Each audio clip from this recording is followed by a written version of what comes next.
গত ২৪ ঘণ্টায় ডেঙ্গু আক্রান্ত হয়ে আরও ৮ জনের মৃত্যু হয়েছে। একই সময়ে সারা দেশে ৭৭৮ জন ডেঙ্গু রোগী বিভিন্ন হাসপাতালে ভর্তি হয়েছেন।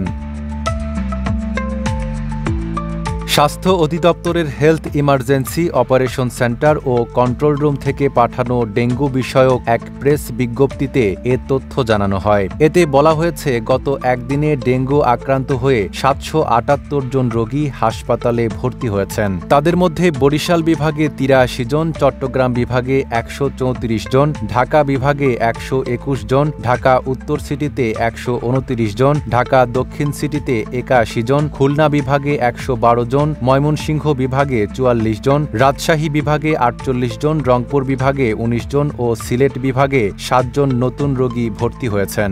সানবিট সব দিবে সামাল। সানবিট ম্যাজিক প্রেস ডিশওয়াশিং এর মাথা ঘোরানো সলিউশন। এদিকে গত একদিনে সারা দেশে ১১১১ জন ডেঙ্গু রোগী হাসপাতাল থেকে ছাড়পত্র পেয়েছেন। এ নিয়ে চলতি বছর ছাড়পত্র পেয়েছেন ৮৭,৪৪২ জন।